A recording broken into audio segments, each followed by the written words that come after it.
Jammu and కాశ్మీర్లో పెహల్గామ్ అనే ఒక హిల్ స్టేషన్ ఉంది. టెంపరేచర్ 8 degrees -2 degrees వరకు ఉంటుంది. సమ్మర్లో టూరిస్టులు ఎక్కువగా అక్కడికి వెళ్ళడానికి ఇష్టపడతారు. అయితే ఏప్రిల్ 22 టూరిస్టులు అంతా కలిసి ఎంజాయ్ చేస్తుంటే సడన్గా టెర్రరిస్టులు అంతా ఒక్కటై వచ్చి 29 మందిని చంపేశారు. హర్యానాకు చెందిన 26 ఏళ్ల లెఫ్టినెంట్ వినయ్ నర్వాల్ 2 సంవత్సరాల క్రితమే నౌకాదళంలో చేరారు. ప్రస్తుతం కేరళలోని కొచ్చిలో విధులు నిర్వహిస్తున్నారు. అయితే ఈయనకి పెళ్లి కావడంతో ఒక అందమైన అమ్మాయిని చూశారు తల్లిదండ్రులు. వినయ్ నర్వాల్ కూడా ఆ అమ్మాయి నచ్చింది. ఈ క్రమంలోనే రోజు ఆమెతో ఫోన్లో మాట్లాడుతూ ప్రేమను పంచుతూ జీవితాంతం కలిసి ఉందామని కబుర్లు చెప్పుకున్నారు.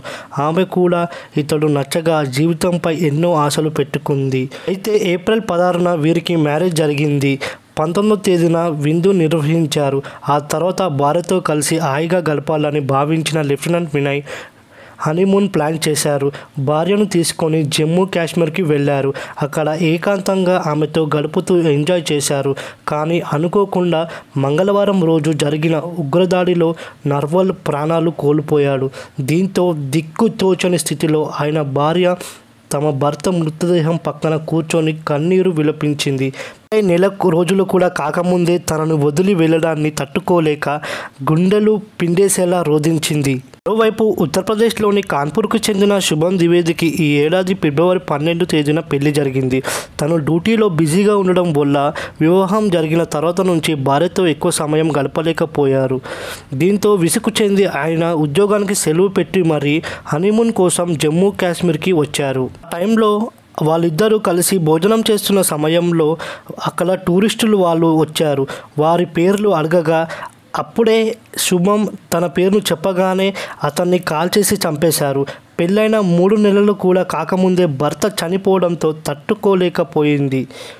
చాలాసేపటికి స్పృహలోకి వచ్చిన ఆమె కళ్ళ ముందే తన జీవితం చిన్నాభిన్నం అవ్వడం చూసి గుండెలు విసికేలా రోధించింది.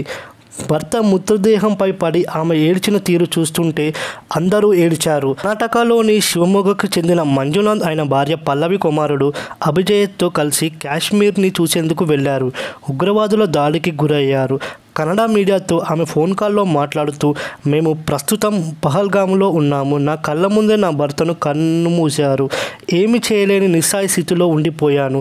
కన్నీళ్లు కూడా రాలేదు. ఏం జరిగిందో అర్థం కాలేదు. మాతో మా డ్రైవర్ కూడా ఉన్నాడు. అతడు చాలా మంచి వ్యక్తి. హిందువులను ఉగ్రవాదులుగా లక్ష్యంగా చేసుకుంటారనే విషయం చెప్పాడు. మరో 3 ముస్లింలు మేము సురక్షితంగా వెళ్లేందుకు సాయం చేశారని తెలిపారు. నుంచి 4 ఉగ్రవాదులను చూశాను. నా భర్తను హత్య చేసిన తర్వాత నేను ఒక ఉగ్రవాదిని అడిగాను, నా భర్తను చంపావు కదా, నన్ను కూడా చంపేయని అన్నాను. అప్పుడు ఆ ఉగ్రవాది ఏమన్నాడంటే వెళ్ళి మోడీకి చెప్పండి చావు ఎంత భయంకరంగా ఉంటుందని అన్నాడు. సమయంలో అక్కడ కొత్తగా పెళ్ళైన దంపతులు చాలామంది ఉన్నారు. వారిలో భర్తలనే చంపారు.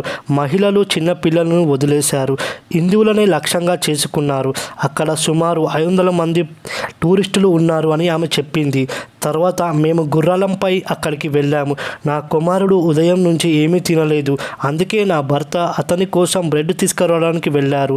మొదటి కాల్పుల శబ్దం విన్న సైన్యం కాల్పులకు భావించాం. తర్వాత అంతా పరుగులు తీస్తూ పారిపోవడం ప్రారంభించారు. నేను చూసేసరికి నా భర్త రక్తపు మడుగుల్లో పడి ఉన్నారు. తలకి బుల్లెట్ తగిలింది. నేను ఆయన పక్కనే కూర్చున్నాను. ఏమీ అనలేకపోయాను. అసలు ఆ టైంలో ఏమవుతుందో నాకు అర్థం కావట్లేదు అని పల్లవి చెప్పింది. మంజునాథ్ గారు ఆ సమయంలో తన జోబులో నుండి ఐడి కార్డ్ తీసేలోపు టెర్రరిస్టులు అంతా కలిసి నీ పాయింట్ విప్పు, అది చూస్తే కానీ మేము ఏం చెప్పలేమని అన్నారు.